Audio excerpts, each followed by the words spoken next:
Okay, so this assignment is also going to be based on the idea of portraits, but it's going to be from a completely different angle. And don't worry, I'm not going to ask you to draw or paint faces again. So hopefully the anxiety will be lower on this one. But, everybody's wiping their brow off on that one. Yeah. And then, okay, my computer does not like these PowerPoints for some reason. Yeah, okay, so as everyone is well aware, art is all about just creating representations, your own representations of things that are either like in the real world or from your imagination. And so I learned in my art history class that one way of like looking at art and just like art history is through the lens of linguistics. And so I'm going to go over a little bit of that from what I learned in the class, just to talk about the new approach that we're taking for this assignment. And so like representations, I use that word. Another word is like signs. So like creating a sign that in a visual language that represents something in the real world or imagination. And so in linguistics, there are categorized as 3 different types of signs, and that would be iconic, symbolic, and indexical. And so I'm going to go over those. And I'm just doing this honestly for fun to learn something new. I thought it was really cool that like all these things are categorized in this slide. So yeah, just to explain myself. So the iconic is what we've been doing so far mostly with the portrait assignment that we just finished. And that's where form resembles meaning. So when you draw 2 dots and a line like this as a smiley face, it's supposed to signify eyes and smile. So you can see exactly how it corresponds to something else. And then the second kind of sign would be symbolic. We won't be working on this, but it's just like totally constructed arbitrary meaning, like anything in language. When you come up with a word for something to mean something like in the real world, then it's just a symbolic sign. And then the one that we'll be working with is going to be the indexical sign, which is something that's the result of a physical process, and it's separated by temporal distance. So sorry, this one is the most confusing definition, but basically the simplest example is the idea that smoke signifies fire, because like you see the smoke rising up, and then you know that's a sign that there's a fire there. And so in terms of portraits, the example that I gave is that clothing signifies like the past presence of a person. So I put this photo of my dad's cowboy hat that he always wears, because for me, when I see this cowboy hat like lying on a chair or like the hat rack at home, I know like, okay, my dad has been here. And so that is the idea that we are going to be running with. Let's see, do I want to go to this one? Yeah, so we're going to be coming up with like a set of clothing or just one piece of clothing. Then you're going to be doing a work based around that, and that piece of clothing or multiple, I don't know how to say the plural of that, but that is supposed to signify somebody. And so just we're going to do some examples just by trying to guess the celebrity that is signified by the clothing items that I chose.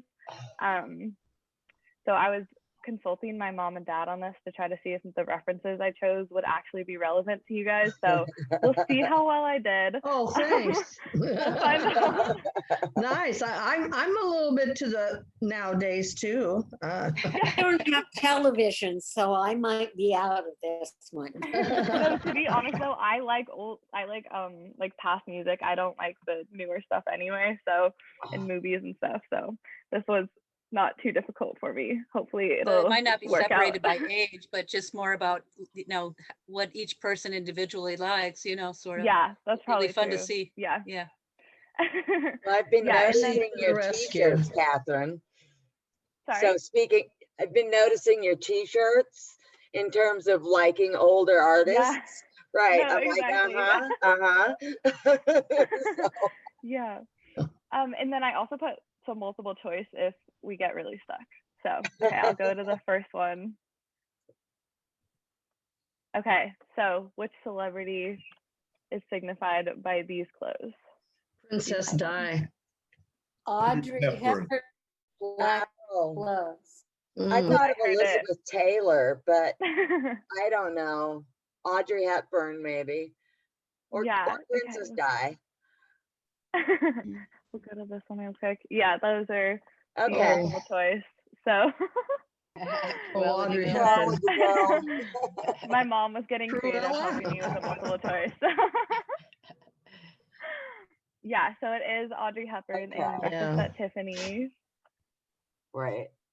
So then here's the next one. Oh. Prince. Melinda is on Yeah, it. Definitely Prince. Yeah. Yeah, see, we didn't even need the multiple choice. Yeah, Yeah. here's the Yeah. option. Oh, That Prince. was Oh, basically it it. could be Elton John. Yeah. No, it's Lady Gaga. Prince. I don't- I love Yeah, it's yeah. Prince. Yeah, that Okay, worked. then we've got one last one. This one might be a little bit harder. Cruella. That's what I'm I would into say fashion, too. so I know like the relevancy of this person. Is it a Lady Gaga-ish kind of thing? I don't really even know what she wears, but Yeah. flamboyant. kind Okay, of. okay. Yeah, we'll go to That the could be- multiple choice for this one because it's harder. So there's the Oh, Maleficent or Diana Ross. Cher Diana might have Ross. worn it. Could It be could be. Cher. It's a little bit Well, could be Cher-ish. Cher. Yeah, it could be 3 out of the 4. Yeah. yeah. Yeah, And the so real here we answer go. is Cher. yeah. Cher. Cher. Okay. I adore Cher, so I had to include her in there. All right, so yeah, and then here again, I have the assignment written out. Is just that we're gonna create a work based on a loved one's clothing that signifies them. So I'm Okay. hoping that everybody really thinks about like pick a loved one and like what clothing makes you think of them. And so Mm. it could be somebody that has a very like iconic style to you. Like I was thinking about doing my dad because he has worn these same exact things from the time he was in high school to now, which would be like a plaid shirt, jeans, and a cowboy hat. So his whole life, same thing. So I think I'm gonna do that just to give you guys an example. I know I sent Darcie when we were doing things of the family or childhood. I sent a picture of my mom in the 1940s in a dress. Oh, I think I'll Yeah, do you- that one. You could paint yeah, the dress. that's a great idea. Catherine, Mhm. when you say create a work, are we doing the clothing or the person or both? That is up for interpretation. I would encourage you to focus more on the clothing. Like I was gonna do just like a cowboy hat and like a plaid shirt maybe for mine, just something like that. And I'll go over more examples from other artists in the next class. I'm putting together a presentation for that as well. This is just to give you the idea, get you thinking, and then right next we're gonna do like some exercises about how to draw like folds in fabric and stuff. Oh, okay. All right. Does anyone have any questions or comments before we go into the exercise? No, no, I gotta get my What do pen. we need for the exercise? Yes. Okay. So to get started with the exercise, what you'll need is like a pad of paper, of course, and then a pencil and some sort of shirt. I would recommend doing more of like a button down formal shirt just because that's going to be easier to like you'll see the folds more easily, but it's up to you. Whatever you have available, that's just like a piece of clothing that you can set up to observe. Okay.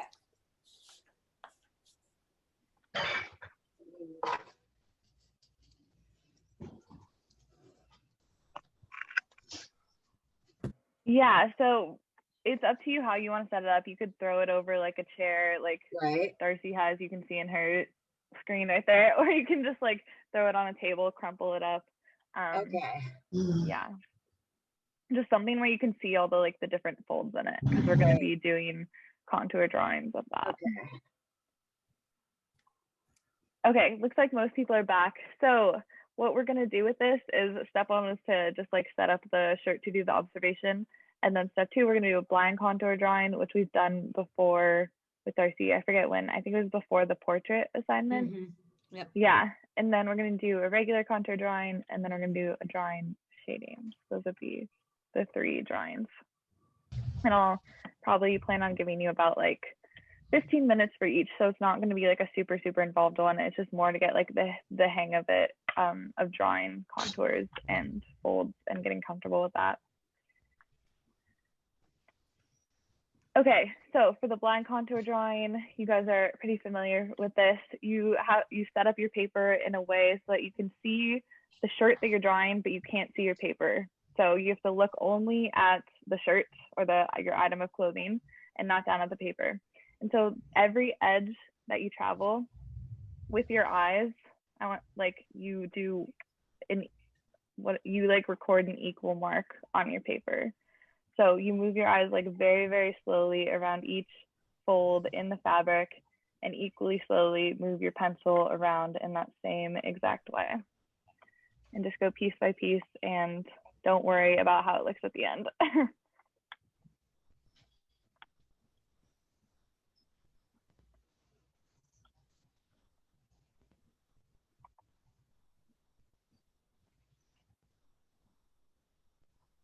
All right, so I'm gonna get started with the timer, like about 15 minutes.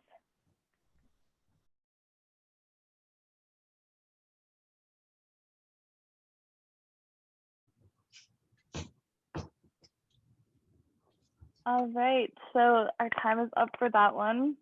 How did that exercise go for everyone? When I do it, I always find that it's very like meditative, and I get very just like lost in like the abstractness of the exercise. I love blind contour drawing. I love it. Mm-hmm. How does it feel for you guys? It's very zen, very zoned out. Mhm. Nice, yeah. Once you look at the end result, it's a little like, what? But the process is nice. Yeah. Yeah. Kind of zoned out, and yeah.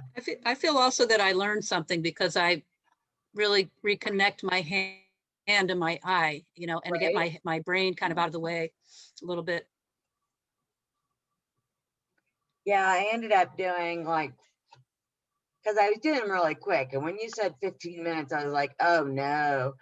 But I did 4 and on the same page, and I could certainly see none of them resembled a shirt, like at all.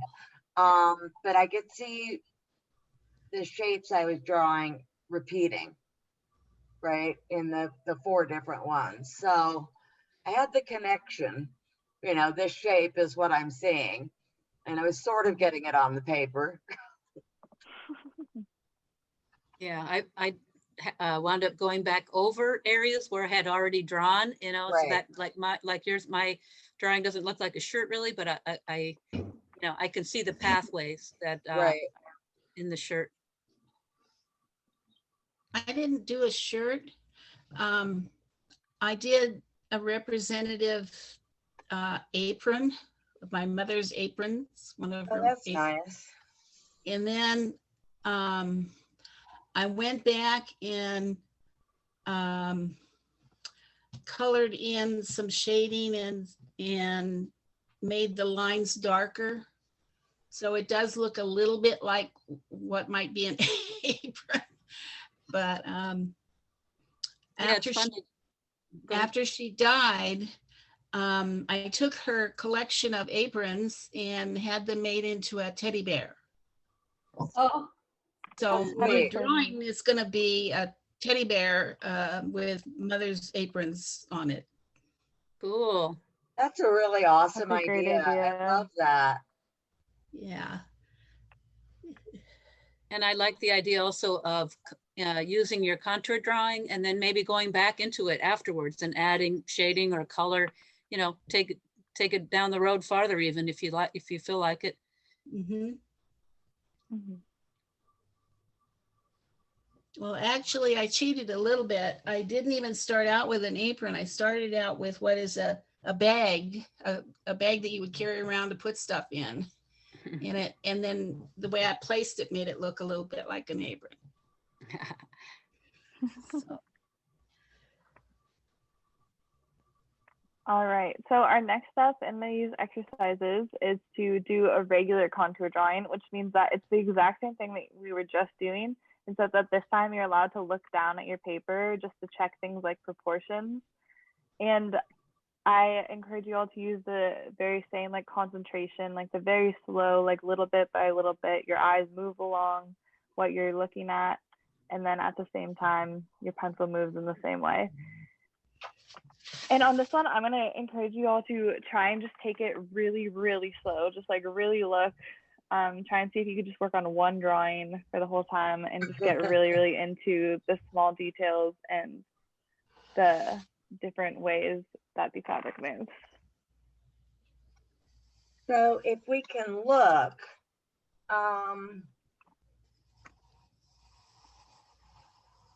can we do like not looking at the paper, looking at the item and drawing what we see, and then we want to move our pencil over. Can I look and look to where I want to put the pencil? Yeah, exactly. That's the idea. Okay. Like the main thing is that when you're not looking down at the paper is that you can't tell where your marks are in relation to the ones you've already made. So now you can like check that. Okay. Yeah. Okay. Again, when you're talking about contour, we're looking more at the line work than the shading. Would you say that, Kathryn? Yeah, not shading yet. We're just looking at where like one edge meets another in the fabric. Okay. Or like the edge of the blank space behind it versus the outline of it.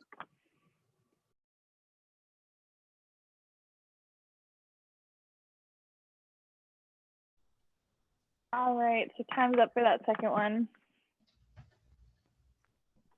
How did everyone do this time? It's ugly. It's what? Sorry. Well, it's getting better. Oh, my audio is weird today. Sorry. Find it interesting to try to draw the lines, but not the shading when I can look at it. Yeah. Then I'm looking at, should I start coloring in the dark part? But no, I want to just do the lines, for this. So I had a little tension around that. Especially when, like, I've got a table lamp set up here and the shading is a sharp contrast, like really, really light dark. And so it's just a line. It's hard to not draw it, right? It's hard to stick to the actual folds. Does anyone want to show what their drawing looks like? I can stop the screen share for a second. I don't know if you can see that. Yeah, nice. That looks good, nice. Carol. That looks really great. That's hanging over the top of a chair. Right. It feels like that. I can get the feeling of fabric drape there.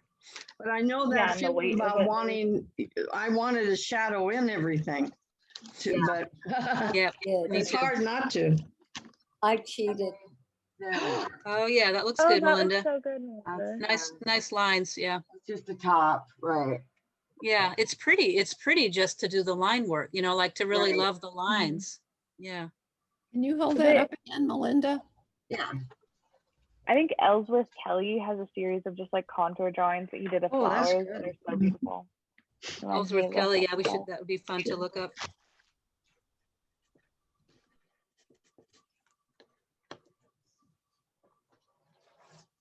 Here, mine's kind of light, but it doesn't look too shirt-like, but I just worked on lines. Yeah, that looks really pretty. Yeah. It looks like almost landscape-like. Yeah, that's funny. Is it hanging by the shoulders? Is that what it? Yeah, I see. Yeah, let's see if you can. I'll see if I can travel over here to my shirt. Let's see. Okay. Yeah. It doesn't really look like a shirt either when it's hanging. Yeah, I see. Oh, cool. I like the first one the best. Who else has one? Okay, the first one. Either. I cheated. I cheated. At the end, after we were done, I went in and shaded, but the rest is just Wait, the outline. next drawing is to do one with shading. So we got another The Yeah, other one everybody's- is, size with that I one. cheated too. I cheated. That looks good. No, but you can Oh, get that the looks feeling of good. how the fabric is going to emerge. Because when if you haven't drawn fabric before and you look at it, it kind of seems a little daunting. But when you break it down like this, I think it seems like, oh, this looks like fabric. I get it, I Mhm. really can see what I'm looking. I mean, I'm looking better, closer. Uh-huh. That's it. That Yeah. inch, the Yeah, that's why I idea that love these by exercises. inch by inch. Yeah. Yeah. Yep. Very Done. helpful. It's very useful. That will serve you well on everything going forward. Fran, did you have a time to do it, or I haven't noticed if you've been in and out cooking or? Yeah. This was, Yeah. Oh, Oh yeah. wow. Nice. Oh, Yeah. Nice. oh, wow. I'm seeing it. Yep. Yep. And so you have Now- like a shirt or jacket hanging there? shirt. I just laid it on the floor. Okay, there you go. Right there. Yeah, good. Good. And how about John? Were you working on that, or you got? Oh, don't forget to unmute yourself. Muted. Yeah, I'll There unmute we go. myself once I get the, this thing here so I can get to, Oh, dear. there we go. Where'd you go? Oh, John? I just knocked my video off. Yeah. Yeah, you did. Okay, let's see. Mhm. There we go. There we go. There he is. Oh, Oh, nope. no, I bless showed you. you the steady hand here. What happened to it? That's weird. There I he use is. the good old stylus Yeah. pointer and I'm like, not so good. Okay, yeah, I did. I don't know if you can see it. It's yeah, one nice. I grabbed one of Sandra's actually dresses out, Okay. and it's not, the design's not quite complete up above, but it's a fairly long dress and it's got a bunch of folds in it. So Yeah, good looking proportion. It looks accurate. Yeah. That's really yeah, yeah, she has two arms that are about the same. She or her dress. The dress. Nice, It's nice arm guy. holes. Nice, John. I think they're, well, close. Except the thing is at an angle. I don't know if you can see it. Oh back yeah, there. I can see it. Yeah. Oh, yeah. Oh, Yeah, oh, good nice. job. Yeah. Yeah. Yeah. Wow. Back It's there, so symmetrical. It's interesting, Yeah, it's not, it's got a little more, well, oh, from that angle, it looks different than what I was looking at. Yep, So it depends on the angle you're looking at. that's right. Mhm. Uh-oh. And Carol, did you show your the one that you looked at yet? I did.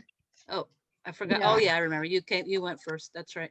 Yeah, you don't want to see it now because I'm filling it in now. So Okay, you're getting ahead of the curve. It's hard not Right. to. yeah. Kay, did you do another drawing? I did the second drawing the first time. Oh, Oh, that's Oh, good. right. that Yeah. was really Okay. good. It's the handbag. Oh yeah, the bag. Got it. The Yep. nylon, The apron. the bag was made out of nylon. So it Mhm. shimmers. And so I started doing a little bit of shading just to kind of fool around with Oh, that. yeah. All right. Great. Those all look really good. I'm gonna reshare my screen again. Second. Get that going. Okay, yeah. So the next one is going to be drawing with shading.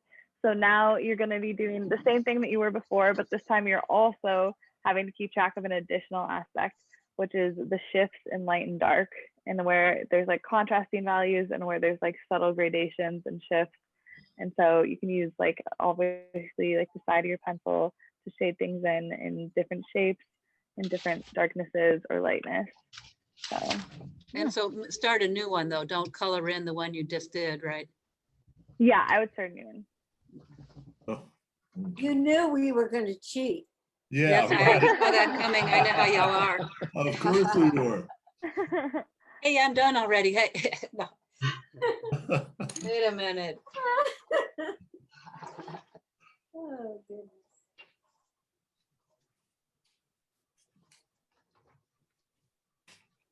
Do you suggest just do the outline and then do the shading at the end, or shade as you go along? It's I like tend to do you shading can at get the end, but at the end. depends. Yeah, Okay. but with this one, you might want to look where even like the contours, sometimes the contours are going to be like lighter or darker. Yeah. If that makes sense, like your line should be like heavier or lighter along those. So pay attention to that as you go as well.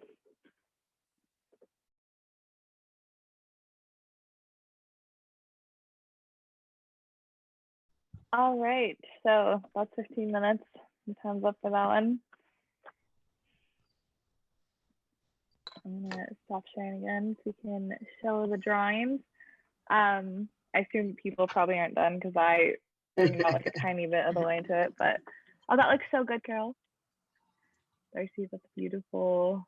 Oh, nice. Wow, Melinda, oh my goodness. The detail and the shading there and that tiny spot is so good. Oh, let me see your Melinda. I didn't see it. Oh, it's just Hi, the, Shirley. like I got Oh, stuck yeah, in this nice. one little section of wrinkles. Mhm. Yeah. So Yeah. And Shirley, let's see yours again real quick. Yeah, nice. You have the lines and then you're Got it. building in shade. Yeah, I did one for this one as well. I was going really slow, so I only got the very top of it, but Really Nice. working so as far. you go. Yeah. Kay, did you work on one? That's what I worked on. It's hard to see. It's kind of light. I can only make it out a little bit. yeah, it's Looks hard like- to. It's Looks a like a teddy bear. face. I can't even see, can't see it too. Oh, it's the teddy bear. Oh, gotcha. Oh, Nice. And Fran, did you have one? Oh yeah, that looks good. Oh, yeah. It's kind of light, but I can see how you're working. Oh, Yeah. nice. Oh, Yeah, that's Oh, nice. that looks really great. great Oh, good shading, and job. great observation. Yeah. And John is out of the room. I'm, at the moment. I'm, Oh, there I'm he is. out of the picture all right, but I'm still here. He's in Yeah. earshot. Well, Okay. I didn't get very far, but Okay, no worries. yeah, No pressure. I'll work on it. You can, yeah, you get the idea. And Yeah. I was interested to find out, like, as we talked about how people did approach this, because you know how you would normally, if you didn't have a lesson today and you just were like, okay, draw a shirt that's draped and you just had to start doing it, or how did you work on it based on the, you know, having done the contour first? And I found that even shifted how I normally would approach. If I were just going to sit down and sketch something, I might actually do it a little differently than I did today. And I kind of noticed myself, I didn't like make a decision, but I just noticed, when did I decide to make an outline and when did I decide to work with shading? You know, instead, you know, maybe I did a line, or maybe I saw a fold that wasn't really a line and I decided to do the shading, or I could see where I would fill in something dark because it would help me get oriented. I could see, obviously there's a dark triangle, I'm going to fill it, and that'll help me see what's next. So anyway, I was just observing my own process. And I'm guessing that you guys maybe observed how, you know, how did you jump around? How did you decide where to go and what to do?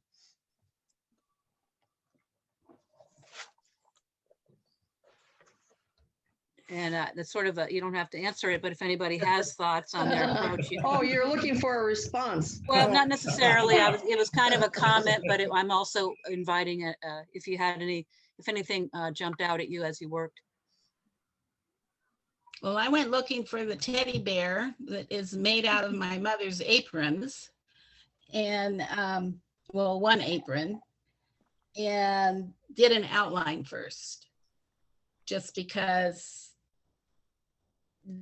the shading isn't that obvious on the teddy bear. Yeah, you have a distinct outline to work with there. If it was like a rolled up shirt, it's a little bit less clear. So then your choice is like, okay, this is what I see first, so I'll start with that. And what about somebody that had the crumpled shirt, like say Shirley, what did you start with? I started with the outside, doing what I was told, slow and go around the edge. And then this shirt has eyes and a nose and a mouth on it. Yes. Okay. And Yep. I could not resist. I put in the eyes as best I could, and that made me feel centered. Interesting, Like I right? could see what I was doing.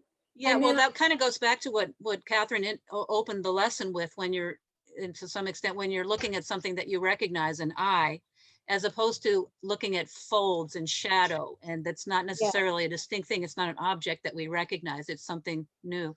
So interesting how our head and our mind and our drawing approach. Shirley, did we see your drawing? Did you mine, show us? yeah, this is the second one. Oh, And I did that Oh, yeah. outline, and then I would get caught in the corner, say, oh, I Right. gotta put that shadow in. If I leave it, I won't see it again. right. And then you went to the eyes, and you felt some sense of security, because it's like, oh, I know those are eyes, and I'm going to put them, place them, like, you know, that's kind of how we are, you know. But it was very, to me, it's interesting that both drawings, I think I ended up doing 3 altogether with the first, each lesson. Okay. So I'm kind of amazed that they're all similar, really similar. I really thought I was doing, oh, I can't see it this time, you know, but they're very similar. And that was an interesting, I can't wait to now go back to my portraits, see what happens. Yeah, that should give you help. That would really help your portraiture.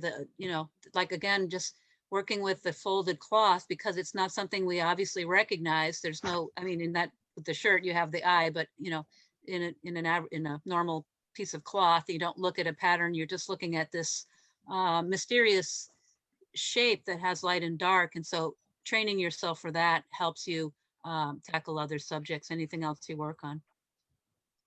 Yeah, for me, I always find that I draw so differently after doing this, just because I think it like forces just very intense engagement with what you're looking at. Yeah. And that's what I love about it. Because then I And I end up definitely liking how notice my when drawings turn out so much better after I doing these noticed when I would exercises. lose my concentration.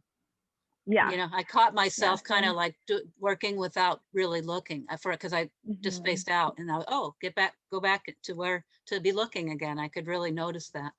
But good point about that focus and being in the zone. Yeah, I have no problem spacing out. But you know, this has a symmetrical design on it.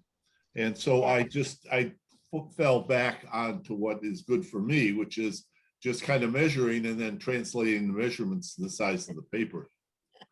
And that tends to work in terms of. And then, think about that if you have time to work during the week, John, and no pressure, wherever you're at with your work process, but you've got, as again, we have the shapes, and then also look at the shading. You know, is there a shadow underneath on one side more than the other, or is there a little ripple or anything like that? And if there is no real ripple, then you may consider, like, put wrap a belt around the fabric and shine a light on it, so that you do have more ripples. No, I can see shading on this. Okay. Yeah.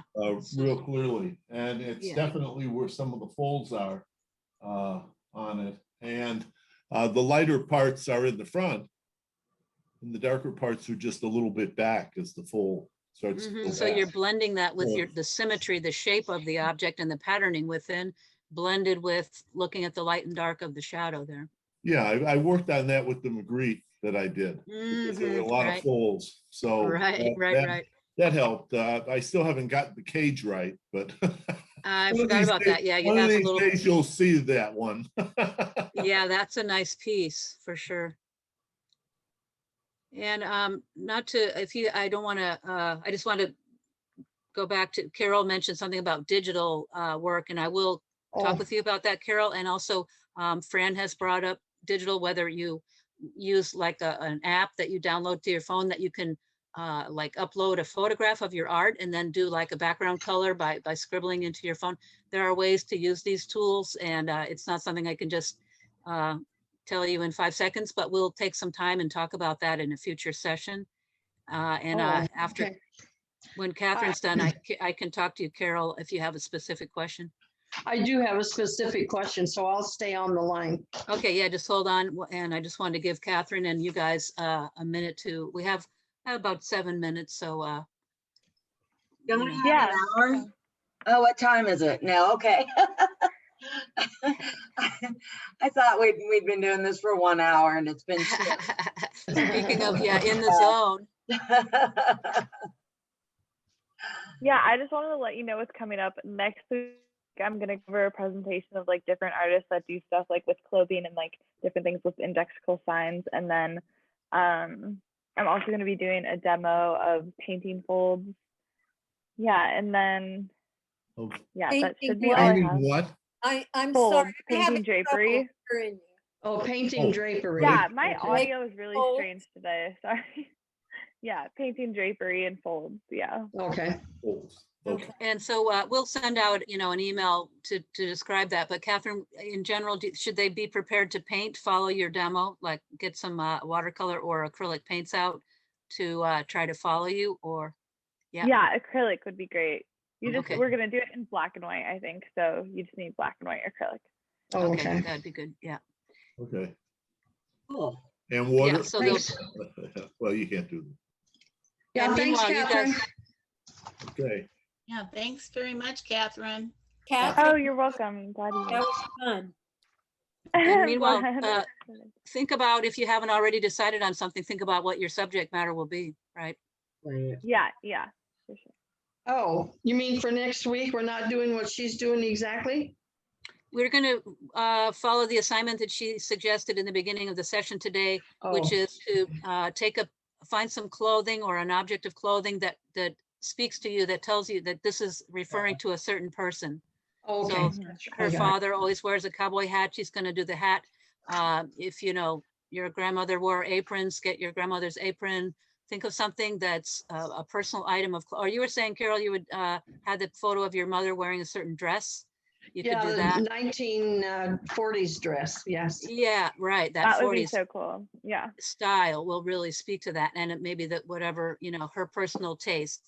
So have that in your mind, as that's going to be the subject of the theme for the overall project. And meanwhile, Okay. Kathryn's going to give you some step-by-step about how you can achieve, okay, now I have a beautiful dress that I want to do, but maybe I'm not confident to do folds in paint. And so she can give you a demo to help you like do a practice fold thing, so that when you actually are ready to paint your clothing object, you'll have that under your belt. Does that Okay. capture it, Kathryn? Yeah. Yes. So the one I'm doing in my mother in her dress will be in pencil, is that correct? And then just email it to you? You can get as That's far as you get. But Oh, okay. Yeah. The one of like the one that you choose, the personal clothing item that you choose, that can be in like whatever medium you want, and you can take Okay. whatever approach you would like. We're just gonna go over a demo of like how to paint drapery if you would like to take that more like realistic approach. Sure. Yeah. using acrylics. Yeah. So if you that'll wanted be, to, that'll be cool. That'll be like Matisse, the backgrounds of Matisse paintings, huh? well, maybe or maybe not. She's talking about more of a realism. Matisse used kind of more simplified abstraction, almost not abstraction, but simplified patterning rather than the full, actual shadowing of Oh, okay. folds a lot of times. Okay. He indicated it, but anyway, she'll show you some examples of different artists, how they've handled it when they say, okay, I'm going to draw a piece of a shirt that's thrown on the floor. I'm going to paint that. How Okay. am I going to paint it? There's different ways to do it. But if you want to really know how to do it well, to indicate the shading properly, she'll kind of give a demo of that Okay. style, right? So I can use this, like this is my husband's shirt, and he's like totally into Buddhist meditation, all that kind of stuff. So I can use this shirt for the Yeah, for final sure. project. Yeah, Right. if you'd like. Yeah.